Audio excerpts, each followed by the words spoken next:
હે guys, hello and welcome to our YouTube channel Ronak Purani coaching. તો આજે આપણે જોઈશું ચેપ્ટર 5 સ્ટેટ્સ ઓફ મેટરના જે પણ એક્ઝામ્પલ સ્વાધ્યાયના બાકી રહી ગયા છે એ કમ્પ્લીટ કરી દઈશું.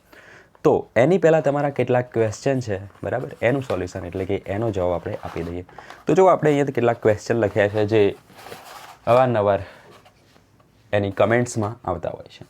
તો જો સ્ટાન્ડર્ડ 10 ચેપ્ટર 4 કેમ સ્ટાર્ટ કર્યું આપણે, એટલે કે કાર્બન અને એના સંયોજનોવાળું જે ચેપ્ટર તમે જોયા હશે, 2 વિડીયોઝ આપણે અપલોડ કરેલા છે સ્ટાન્ડર્ડ 10ના, એ કેમ અપલોડ કર્યું છે? તો એનું રીઝન એ છે કે આપણું chapter 5 states of matter complete થઈ જાય પછી આપણે શિફ્ટ કરવાના છીએ, એટલે કે સ્ટાન્ડર્ડ 11ની વાત કરું છું, પછી આપણે શિફ્ટ કરવાના છીએ ઓર્ગેનિક કેમિસ્ટ્રી પર, એટલે કે જનરલ ઓર્ગેનિક કેમિસ્ટ્રી તમારું જે જીઓસી છે, બરાબર, કાર્બનિક રસાયણ વિજ્ઞાન જે છે એ ચેપ્ટર આપણે સ્ટાર્ટ કરવાના છીએ. તો એનો જે બેઝ છે એ સ્ટાન્ડર્ડ 10નું ચેપ્ટર 4 છે. તો તમારે બધાને આ જે બેઝ છે એ ક્લિયર કરવાનો છે.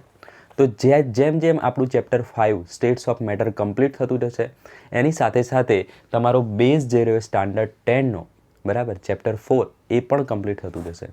એટલે તમે એમાંથી એનો બેઝ બનાવી દો, પછી આપણે સ્ટાન્ડર્ડ 11નું જીઓસી સ્ટાર્ટ કરીશું તો વધારે મજા આવશે.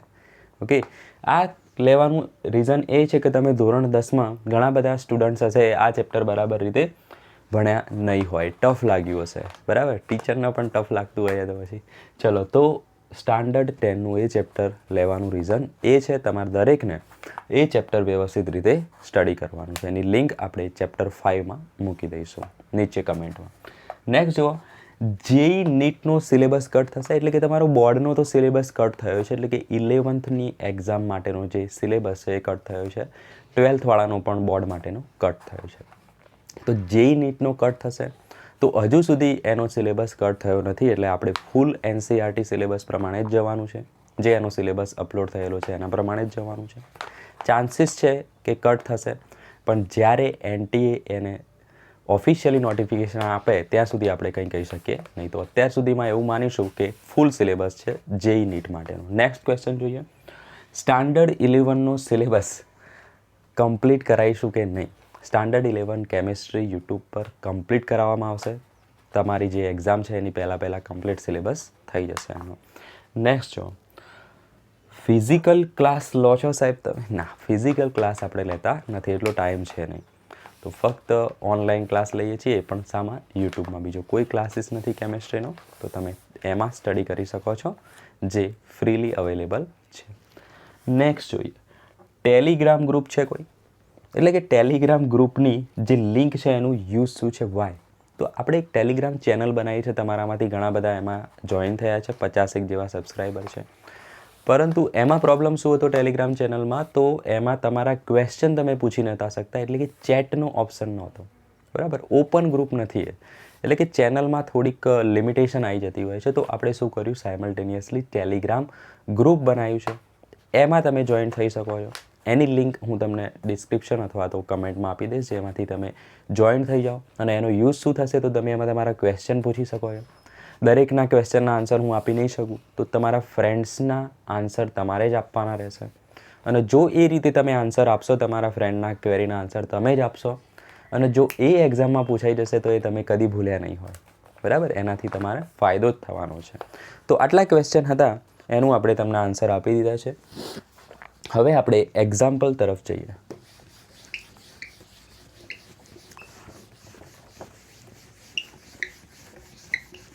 તો એક્ઝામ્પલ છે આપણું 18 નંબરનું એક્ઝામ્પલ. સમાન દબાણે 2.9 ગ્રામ એક વાયુ 95 ડિગ્રી સેલ્સિયસ તાપમાને, એ વાયુની વાત પૂરી થઈ ગઈ. પછી આટલા ગ્રામ ડાયહાઇડ્રોજન વાયુ 27 ડિગ્રી સેલ્સિયસ તાપમાને સરખું કદ રોકે છે. મતલબ જુઓ શું આપ્યું છે, તો બંને વાયુનું સમાન દબાણ, બરાબર, અને સરખું કદ રોકે છે, આટલી વસ્તુ આપણને આપી છે. ઓકે, પહેલા વાયુ માટેની વાર્તા અહીંયા સુધી છે અને બીજા વાયુની વાર્તા અહીંયા સુધી છે. ઓકે, તો પહેલો જે વાયુ છે એ એક વાયુ છે, એટલે કે એની જગ્યાએ શબ્દ લખેલો હોય છે કે અજ્ઞાત વાયુ, બરાબર, એટલે કે એનું નામ નહીં આપ્યું, બરાબર, કોણ છે તો અજ્ઞાત વાયુ છે. તો એને આપણે અહીંયા લખી દઈએ અજ્ઞાત વાયુનો ડેટા અહીંયા લખીશું. શું આપ્યું છે? વજન આપ્યું છે 2.5 ગ્રામ. ઓકે, તો વજન W1 જ લખીએ. કેટલું છે? 2.5 ગ્રામ. ઓકે, ચલો. તો વાયુનું મોલર દળ શોધો, એટલે કે જે અજ્ઞાત વાયુ છે એનું મોલર દળ શોધવાનું છે.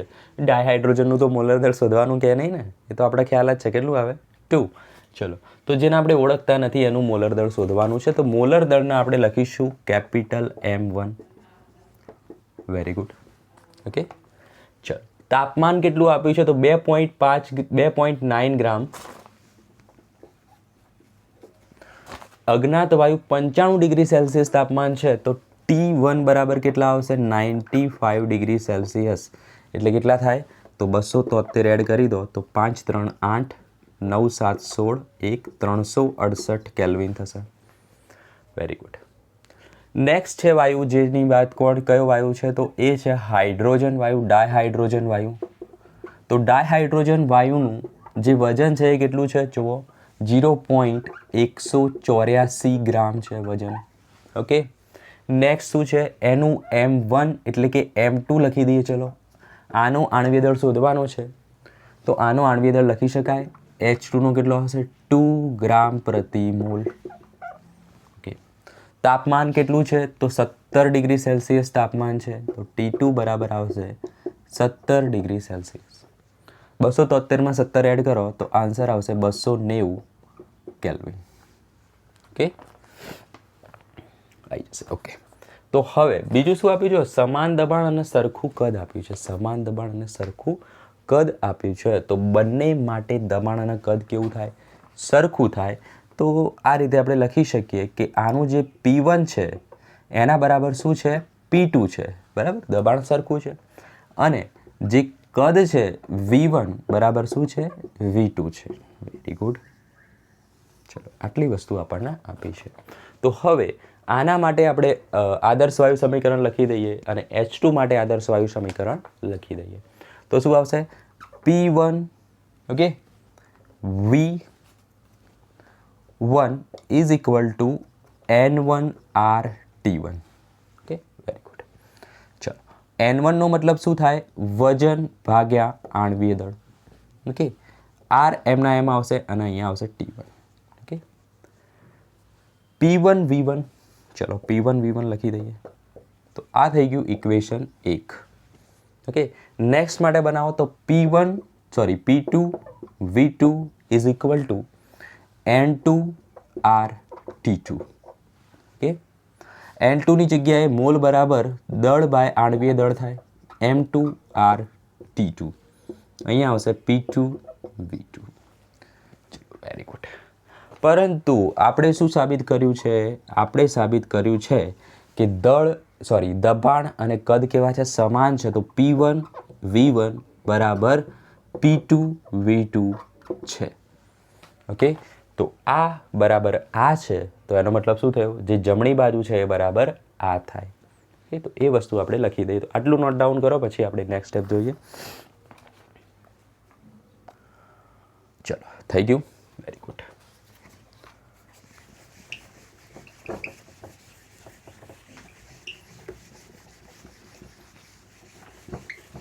તો દબાણ અને કદ સરખા આપ્યા છે, એના પરથી આપણે કહી શકીએ કે P1 V1 બરાબર P2 V2 છે. એનો મતલબ આ બરાબર આ છે. ઓકે, તો આન્સર શું આવશે? W1 by M1 R_T1 is equal to W2 by M2 R_T2. Okay, R જશે કેન્સલ. ઓકે, શોધવાનું શું હતું આપણે? તો M1 યાદ કરો, અજ્ઞાત વાયુનું આણ્વીય દળ આપણે શોધવાનું હતું. તો એને બનાવી દઈએ આપણે કરતા. તો M1 થઈ જશે કરતા, તો આવશે શું? W1 into M2 by into T1 બી છે, T1 by W2 into T2. Okay, values મૂકી દઈએ. W1ની વેલ્યુઝ કેટલી છે? તો W1ની વેલ્યુ અહીંયા આપણે લખી હતી. બરાબર, ચલો ફરીથી જોઈ લઈએ. કેટલા હતા? 2.9 ગ્રામ ઇન્ટુ M2 એટલે કે H2નું આણ્વીય દળ કેટલું હતું? 2 ગ્રામ પ્રતિ મોલ. T1 કેટલા હતા? તો આનું જે તાપમાન હતું એની વાત હતી. એ કેટલું હતું 95 ડિગ્રી સેલ્સિયસ 273 એડ કરીએ 368 જેવું કંઈક આવેલું, જોઈ લઈએ.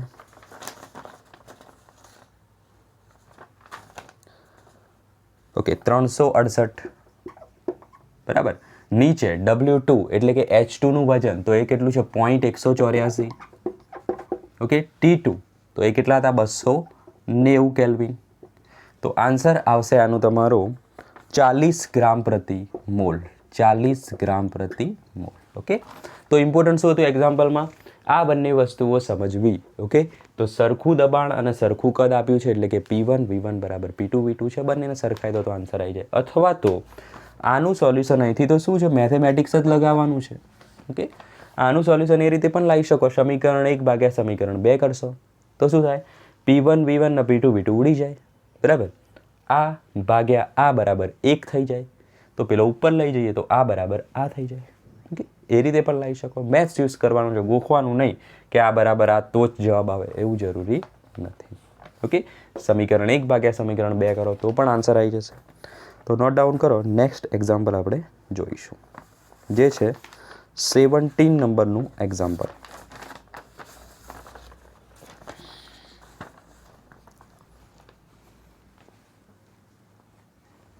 ઓકે ક્લિયર દેખાય છે.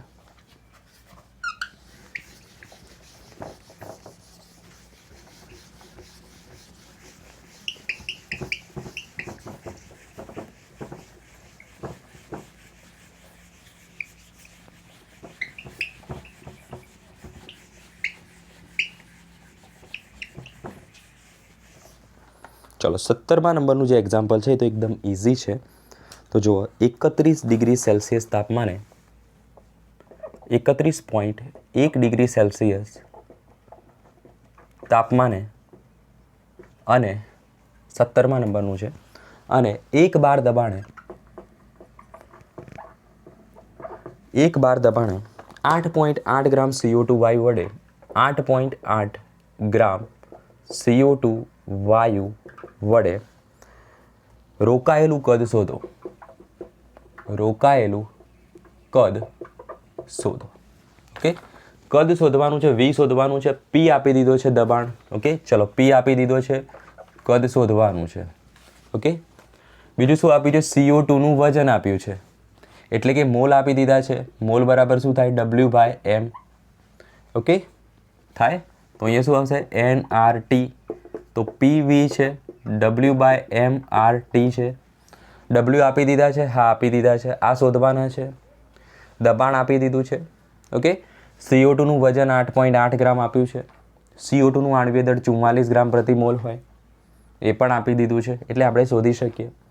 R તો 0.083 આવશે જ અને તાપમાન કેટલા છે 31.1 ડિગ્રી સેલ્સિયસ વત્તા 273 કરો તો તાપમાન મળી જાય. તો બધી જ વસ્તુ આપી છે આપણે શોધી શકીએ V. ઓકે તો આ એક્ઝામ્પલ તો તમે જાતે કરી શકો છો પણ આના જેવું જ એક એક્ઝામ્પલ આપણે આપી દઈએ છીએ જે છે હોમવર્કમાં. ખાસ એડ કરો જે છે હોમવર્કમાં. ચલો તો શું કરીશું આમાં તો જુઓ દબાણે વાયુનું કદ 10.1 લીટર છે. ઓકે વાયુનું કદ 10.1 લીટર છે. તો વાયુનું દળ શોધવાનું છે. તો CO2 વાયુનું દળ શોધો. અહીંયા કયો વાયુ છે CO2 વાયુ જ છે. તો હોમવર્કમાં આ રીતેની વસ્તુ છે 31.1 ડિગ્રી સેલ્સિયસ તાપમાને 1 બાર દબાણે CO2 વાયુનું કદ આપી દીધું છે. તમારે શોધવાનું છે CO2 વાયુનું દળ. આ જ ઇક્વેશનથી તમને આન્સર આવી જશે. તો નોટ ડાઉન કરી દો હોમવર્ક, કમેન્ટમાં લખવાની છે એની આન્સર.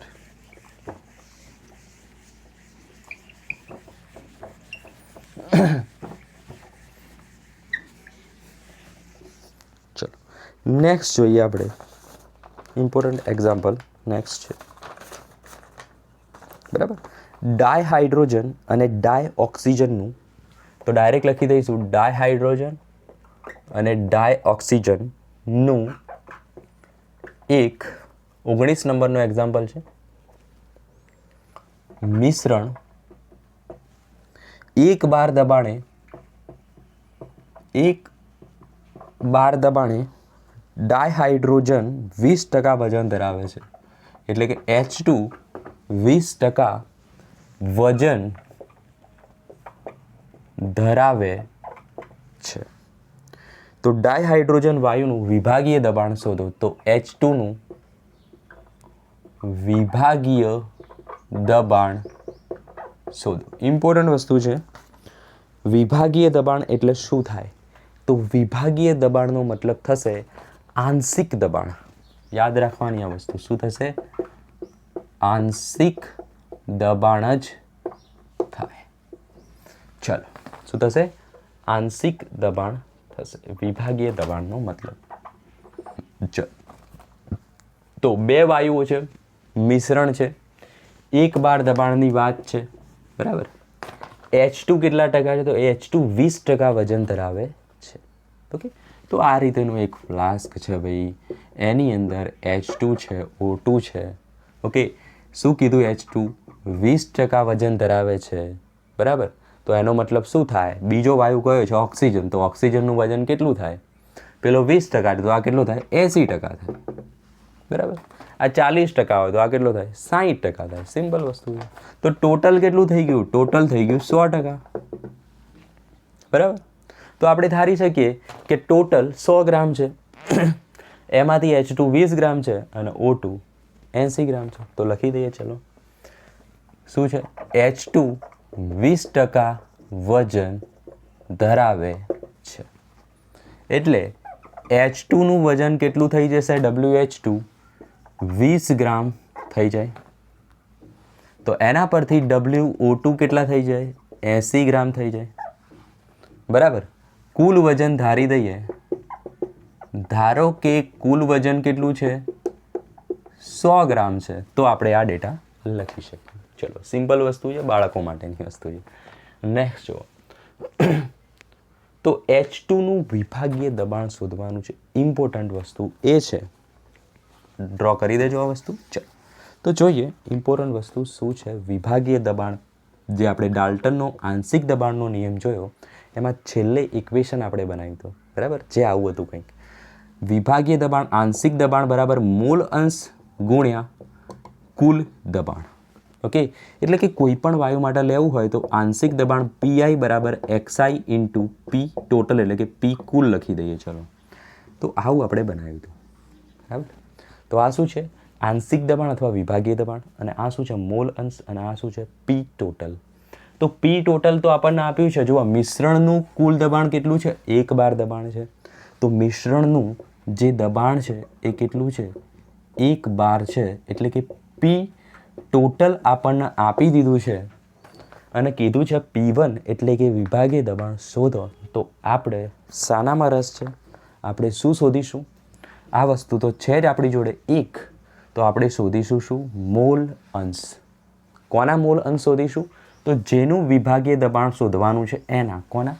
H2 ના મોલ અંશ શોધીશું. ઓકે, તો આપણે મોલ અંશ શોધીશું તો આપણને વિભાગીય દબાણ મળી જશે. અને મોલ અંશ બરાબર શું થાય? તો કોઈ પણ ઘટકનો મોલ અંશ શોધવો હોય તો એનો મતલબ એવો થાય કે એ ઘટકના મોલ ભાગ્યા કુલ મોલ. કે ઘટકના એટલે કોઈ પણ વાયુ હોય એ, કોઈ પણ ઘન પદાર્થ હોય એ, બરાબર. તો એના મોલ ભાગ્યા દ્રાવણના કુલ મોલ, એટલે એની અંદર જેટલા પણ ઘટક હોય એ બધાના મોલ. તો આપણે એને આ રીતે લખી શકીએ. N1 ભાગ્યા N1 plus N2 plus N3 dash dash dash, બરાબર. જેટલા બી હોય એટલા.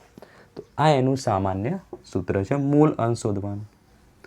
તો એનો મતલબ શું થયો? મોલ અંશ શોધવા માટે આપણે દ્રાવણમાં અથવા તો બીકરમાં જેટલા પણ વાયુ હશે એ બધાના શું શોધવા પડશે? મોલ શોધવા પડશે.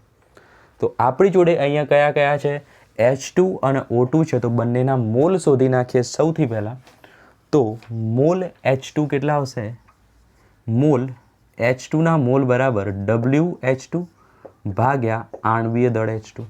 ઓકે, મોલ બરાબર દળ બાય આણ્વીય દળ. દળ કેટલું છે? 20 ગ્રામ ભાગ્યા આણ્વીય દળ H2 નું કેટલું થાય? 2.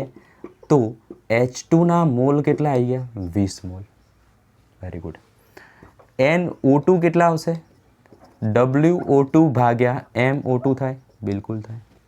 વજન કેટલું આપ્યું છે 80 ગ્રામ ભાગ્યા આણવીય દળ કેટલું થાય O2 નું 32 થાય 16 દુ 32. આન્સર કેટલો આવશે 2.5 મોલ થશે. ઓકે ચાલો તો આ વસ્તુ આન્સર આવી ગયા બંનેના મોલ. તો હવે આપણે મોલ અંશ શોધી શકીએ અને આપણે કોના શોધવાના છે H2 ના. તો H2 ના મોલ અંશ XH2 લખવાનું. મોલ અંશ H2 ના બરાબર શું થાય તો ઘટકના મોલ કયો ઘટક છે NH2 ભાગ્યા કુલ મોલ. કુલ મોલમાં કોણ કોણ છે અહીંયા તો H2 છે અને O2 છે. ઓકે આ ઇક્વેશન ખાસ યાદ રાખવાનું. તો H2 ના મોલ કેટલા આવ્યા છે 10 અને ભાગ્યા કુલ મોલ કેટલા છે 10 વત્તા 2.5 એટલે 10 ભાગ્યા 12.5. તો આન્સર આવશે આનો 0.8. ઓકે શું આવશે 0.8. અને મોલ અંશનો કોઈ યુનિટ હોય નહીં. બરાબર કોઈ યુનિટ ના હોય. કેમ ના હોય તો આ તો શું છે ફ્રેક્શન છે એટલે કે એક ભાગ છે. બરાબર એકમાંથી H2 કેટલા તો ટોટલ એક ગણી લઈએ આપણે. બરાબર H2O2 નું મિશ્રણ આપણે કેટલું ગણી લઈએ એક ગણી લઈએ.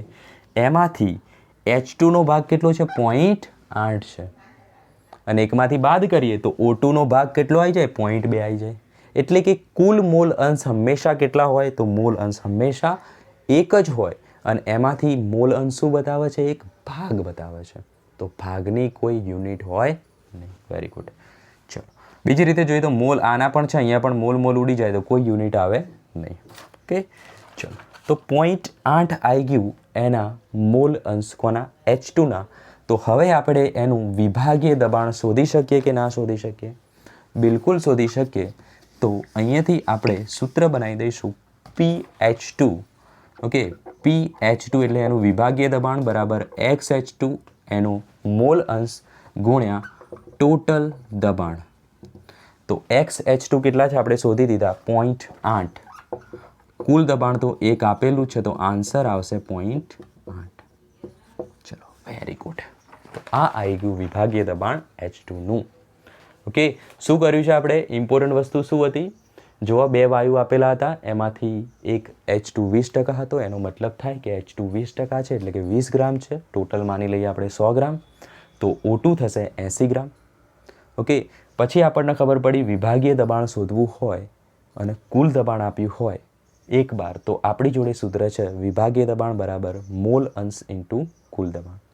તો સૌથી પહેલાં આપણે શોધવા જઈશું મોલ અંશ અને મોલ અંશ આ રીતે શોધીશું. તો એક્ઝામની અંદર અહીંયા તો આપણે H2 નું શોધવાનું કીધું છે O2 નું શોધવાનું કે તો પણ આવડવું જોઈએ. તો આપણે શું કરવું પડશે O2 ના મોલ અંશ શોધી નાખીશું આપણે. ઓકે તો સેમ થિંગ દાખલો ફરીથી ગણવાનો બરાબર O2 માટે. ચલો તો અહીંયા આપણે લખી દઈએ છીએ હોમવર્કમાં કે O2 નું વિભાગીય દબાણ શોધો. બરાબર અહીંયા ભલે H2 ના 20% આપ્યા છે. બરાબર જરૂરી નથી કે O2 ના જ આપ્યા હોય. H2 પરથી આપણે O2 ના 80% ગણી શકીએ અને એના પરથી દાખલો ગણી શકીએ. તો O2 નું વિભાગીય દબાણ કમેન્ટમાં તમારે લખવાનું છે. નેક્સ્ટ ક્વેશ્ચન એકદમ ઇઝી છે 20મા નંબરનો જોઈ લઈએ.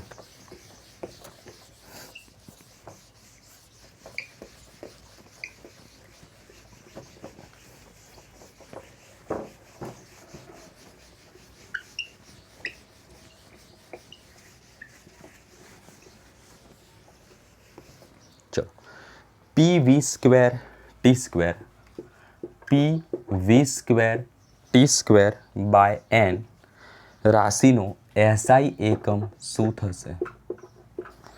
Question number 20. ચલો તો દબાણ કોને કહેવાય તો પહેલાં સમજો દબાણ કોને કહેવાય તો બળ જે લગાવીએ ને આપણે એને શું કહેવાય દબાણ કહેવાય. પ્રેશર દબાણ કોને કહેવાય બળ લગાવવું જરૂરી છે. તો એકમ યુનિટ એટલે કે એકમ ક્ષેત્રફળ લગાવેલું બળ એને શું કહેવાય દબાણ કહેવાય. તો દબાણ બરાબર શું થાય એકમ ક્ષેત્રફળ તો એ ક્યાં આવે નીચે. ઓકે એકમ ક્ષેત્રફળ પર લગાવેલું બળ. ઓકે હવે ક્ષેત્રફળનો એકમ શું થાય મીટર સ્ક્વેર. ઓકે આ ચોરસનું ક્ષેત્રફળ કેટલું થાય A × A એટલે કે A સ્ક્વેર થાય કે ના થાય. તો એ રીતે ક્ષેત્રફળનો યુનિટ શું થશે મીટર સ્ક્વેર અને દબાણનો એકમ શું થાય સોરી બળનો એકમ શું થાય? ન્યૂટન. ઓકે, તો એના પરથી દબાણનો એકમ શું થશે? ન્યૂટન પ્રતિ મીટર સ્ક્વેર થશે. તો દબાણની જગ્યાએ આપણે લખી શકીએ ન્યૂટન પ્રતિ મીટર સ્ક્વેર. થઈ ગયું? ઓકે, વી બરાબર શું છે? કદ. તો વોલ્યુમ કોને કહેવાય? તો વોલ્યુમ એટલે મીટર ક્યુબ. ઓકે, દાખલા તરીકે આ રીતેનું છે આપણી જોડે, બરાબર, એક ક્યુબ છે, પાસો છે, બરાબર, એનું આપણે શું શોધવું છે? કદ શોધવું છે. તો એની 3 બાજુ એ છે, બરાબર. તો આનું વોલ્યુમ કેટલું થાય? વોલ્યુમ થાય એ ક્યુબ, બરાબર. તો એનો યુનિટ શું થાય? Metre cube. બાજુનો ઘન, તો વોલ્યુમનું એકમ થશે મીટર ક્યુબ, પણ આપણે અહીંયા શું છે? એનો વર્ગ છે, તો મીટર ક્યુબનો પણ ઘન વર્ગ ઇન્ટુ ટી સ્ક્વેર એટલે કે તાપમાન એટલે કે કેલ્વિનનો વર્ગ. ઓકે, અને નીચે તો શું છે? મોલ છે, તો મોલ માટે તો મોલ લખી દઈએ. થઈ ગયું? હવે આમાંથી જે ઉડતું હોય ઉડાડી દેવાનું. તો બે ઉડી જાય એવું ના કરાય, બરાબર. બે ના ઉડે. શું આવશે? જો 3 દુ 6 ઘાત થશે. ઓકે, ઉપર કેટલી ઘાત થશે? 3 દુ 6 ઘાત થશે, એટલે કે મીટર 6 ઘાત ભાગ્યા મીટર સ્ક્વેર. ઓકે, હવે ઉપર કેટલા આવે? મીટર સ્ક્વેર, કારણ કે ભાગાકાર છે તો બાદ બાકી થાય, તો મીટરની 4 ઘાત થઈ જાય. તો ન્યૂટન મીટર સ્ક્વેર તો ઉડી જશે, એટલે મીટરની 4 ઘાત કે સ્ક્વેર મોલ ઇન્વર્સ. ચલો, 4 ઘાત ક્યાંથી આવ્યા? અહીંથી આવ્યા. ઓકે, ચલો, તો આ આવશે તમારો યુનિટ. ન્યૂટન મીટર 4 ઘાત કેલ્વિન સ્ક્વેર મોલ ઇન્વર્સ થશે આનો SI યુનિટ. ઓકે, તો આપણે ચેપ્ટર 5ના જેટલા પણ એક્ઝામ્પલ હતા એ આપણે કવર કરી લીધા છે. તો હવે આપણે નેક્સ્ટ જોઈશું કયો વિડીયો બનાવીએ. લગભગ બનાવીશું આપણે આદર્શ વાયુ અને જે બિન આદર્શ વાયુ છે એના રિલેટેડ કંઈક, અથવા તો એનું જે વિચલન છે એનો આપણે નેક્સ્ટ લેક્ચર બનાવીશું. ઓકે, તો ખાસ ઇમ્પોર્ટન્ટ વસ્તુ છે, ટેલિગ્રામ ગ્રુપની લિંક આપી દઈશું, એને જોઈન કરી દો. યુઝફુલ રહેશે. ભવિષ્યમાં પણ આપણો શું પ્લાન છે એ એના પર જ ડિસ્કસ થશે. ચલો, તો આજે આટલું જ. નેક્સ્ટ વિડીયોમાં મળીએ, ત્યાં સુધી bye. All the very best.